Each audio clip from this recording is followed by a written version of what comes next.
हम सबको यह जानने की हमेशा चाहत होती है कि हम पिछले जन्म में क्या थे। जब हम लोगों को कोई परेशानी या काम में कोई रुकावट होती है तो हम लोग बोल देते हैं कि पिछले जन्म के कर्म है। ज्योतिषों का भी मानना है कि हमारे पूर्व जन्म का हिसाब इस जन्म में होगा, इसी कारण हमें सुख और दुख प्राप्त होता है। ज्योतिषों के अनुसार हम कुंडली के माध्यम से इस समय का ही नहीं, पूर्व जन्म और अगले जन्म का भी पता कर सकते हैं। टाइम्स ज्योतिष शास्त्र के अनुसार पूर्व जन्म जानने के लिए आपको लग्न और लग्नेश की स्थिति को देखना चाहिए। यदि आपकी कुंडली में गुरु लग्न यानी पहले घर में बैठा है तो यह समझना चाहिए कि पूर्व जन्म में आप किसी विद्वान परिवार में जन्मे थे। यदि लग्नेश मंगल अथवा सूर्य लग्न भाव में बैठा है तो आप पूर्व जन्म में क्षत्रिय रहे होंगे अथवा क्षत्रिय समान आपके कर्म रहे होंगे।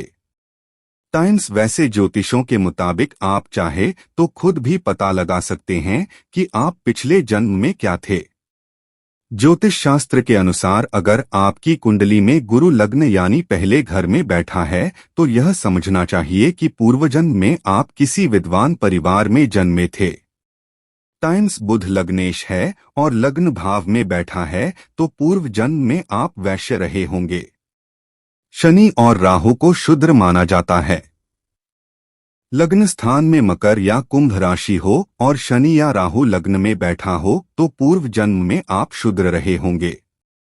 टाइम्स अगर आपकी जन्मपत्री में गुरु 5वें, 7वें या 9वें घर में बैठा है तो आप पूर्व जन्म में धर्मात्मा, सद्गुणी एवं विवेकशील रहे होंगे। उसके प्रभाव से इस जन्म में भी आप पढ़ने लिखने में होशियार होंगे। टाइम्स जिसकी जन्म कुंडली में राहु पहले या 7वें घर में बैठा होता है उनकी अस्वाभाविक मृत्यु हो सकती है। ऐसा व्यक्ति वर्तमान जीवन में चालाक होता है। इनका मन कई बार उलझनों में घिरा रहता है। वैवाहिक जीवन में आपसी तालमेल की कमी रहती है।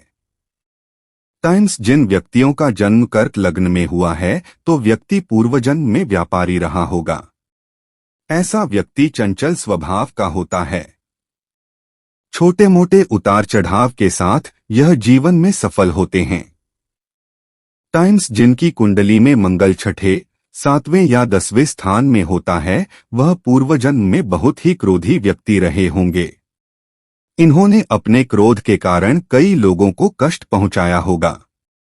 इस जन्म में ऐसे व्यक्तियों वैवाहिक जीवन में परेशानियों का सामना करना पड़ सकता है। चोट और दुर्घटना के कारण कष्ट होता है। अगले जन्म में क्या होंगे? कुंडली में 12वें भाव में गुरु या केतु शुभ स्थिति में होने पर व्यक्ति मृत्यु के बाद मोक्ष को प्राप्त करता है। मृत्यु के बाद के विषय में महर्षि पराशर ने कई बातें विस्तार से बताई है। उनके अनुसार लग्न से 6, 7वें अथवा 8वें भाव में गुरु होने पर व्यक्ति देवलोक में स्थान प्राप्त करता है।